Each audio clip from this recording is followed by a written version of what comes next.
ഒരു സിമ്പിളായിട്ടുള്ള കറി അത് പെട്ടെന്ന് നമുക്ക് തയ്യാറാക്കി എടുക്കണമെങ്കിൽ ഈ വീഡിയോ ഒന്ന് കണ്ടു നോക്കിക്കോളൂ കേട്ടോ. ഒരു ചട്ടി അടുപ്പത്ത് വെച്ച് അതിലേക്ക് വെളിച്ചെണ്ണ ഒഴിച്ചു കൊടുക്കും. അതിലേക്ക് ഒരു ടീസ്പൂൺ കടുക് ഇട്ട് കൊടുത്ത് കടുക് പൊട്ടി വരുമ്പോൾ ഇതിലേക്ക് ഇഞ്ചിയും വെളുത്തുള്ളി പേസ്റ്റും കൂടെ ചേർത്ത് ഒന്ന് മൂപ്പിച്ചെടുക്കാം.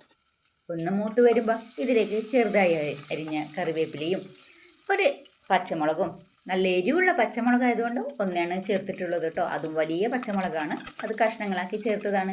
പിന്നെ ചെറിയുള്ളി ഇല്ല എങ്കിൽ സവോള ചേർത്ത് കൊടുക്കാം. അതൊരു ചെറുത് മതി കേട്ടോ. ചെറുതായി അരിഞ്ഞത് ഇതിലേക്ക് ചേർത്ത് കൊടുത്ത് ഒന്ന് മൂപ്പിച്ചെടുക്കാം. ഇനി ഇതിലേക്ക് ആവശ്യത്തിനുള്ള ഉപ്പ് കൂടെ ചേർത്ത് കൊടുക്കാം. നമ്മുടെ കറിക്ക് ആവശ്യത്തിനുള്ള ഉപ്പ് ഇപ്പം തന്നെ ചേർത്ത് കൊടുക്കാം. നല്ലപോലെ ഒന്ന് മിക്സ് ചെയ്ത് കൊടുക്കാം.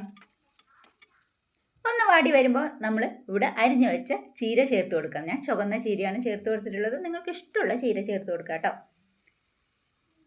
അപ്പോൾ ചെറുതായി അരിഞ്ഞ ചീരയും കൂടെ ചേർത്ത് നല്ലപോലെ ഒന്ന് മിക്സ് ചെയ്ത് കൊടുക്കാം. ഒരു മിനിറ്റ് മൂടി അടച്ച് വെച്ച് ഇതൊന്ന് നമുക്ക് വേവിച്ചെടുക്കാം. അതിനുശേഷം ഒന്നുകൂടെ നല്ലപോലെ മിക്സ് ചെയ്ത് കൊടുത്ത് നമ്മുടെ കറി ഇവിടെ നമുക്ക് വളരെ പെട്ടെന്ന് തയ്യാറാക്കിയെടുക്കാം കേട്ടോ. ഇനി ഇതിലേക്ക് നമുക്ക് ഒരു ഇൻഗ്രീഡിയൻസ് കൂടെ ചേർത്ത് കൊടുക്കാനുണ്ട്. അപ്പോഴാണ് ഈ കറിക്ക് നല്ല ടേസ്റ്റ് ഉണ്ടാവുക. അപ്പോൾ നമ്മുടെ ചീരക്കറി ഇവിടെ വെന്ത് വന്നിട്ടുണ്ട് കേട്ടോ. ഇനി ഇതിലേക്ക് നമ്മൾ ചേർത്ത് കൊടുക്കേണ്ടത് നല്ല കട്ടി തേങ്ങാപ്പാൽ.